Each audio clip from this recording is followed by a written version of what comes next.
Adafo ememo kwa abado ba Emadek TV so na ye nyina ye behwa na nsensensem a ekoso e wo Ghana mantam ha ne akunkunkunkumu behu na obi akum obi da ha na yawo obi sikan na we akonya accident ne ade ama Ghana yehu ama wiase nso sese onam na monnam mienu anase miensa kra na eya na ama nante ayeya na we ebi asi e wo Bono East mantam mu eho kro bi a ye friend rank a eno e wo Crew West mansini no mu eho nom eho na rehosem bi asi ene sen eye owura bia wadi emfinhia aduanan enkono ya dodo na efre ne ya omonto ya one ne yire enete wo abena jayo na ohwa awarefo yatena emhwe bebre eni a omo awo emma 9 metwe enkono omo atanse awo ama wo mo kra ewo banana no ma wo mo ene wo mo etie na ebeye ena kakra bi ase ensem ene entokwa eba owura ne owura yiri entem na we enna ya omonto ewura demu odi abufuo so ewura demu na oba na obi enim se ne bo adwene yam anase ne bo adwono se be ma de se ubufu na se ukọ anase upie free efie na o babie ma na chese abotoyemu a ene sa na ono de oba no na chese etuo ena na ekuta no a odi ba bedi nsemone na chese na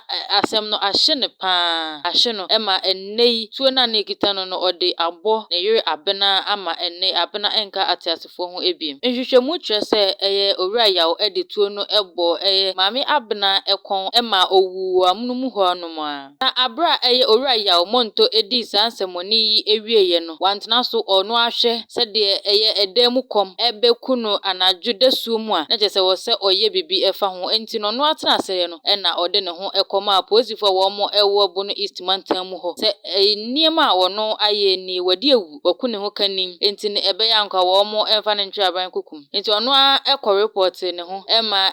aposifo wo mo ewo Bono East echi no ede neto aban kukum a wo mo eguso ensem yi enhwehwemu na efri ho na aposifo ede maame abena jayo amono ekopie mu ewo Yeji Matias Catholic Hospital eho na wo mo akope ne krabre ayo yede no akohye fridgim ya empanimfo eguso ehhehye ayie no eda wo mo ede ebesie no abusiafo aha na enkaibo a metiye ede efri Bono East mantam no medemu ebesie aha Emadek TV so mon koso na mon subscribe mon share na mon like emfamaye yeda wase emammo ene hye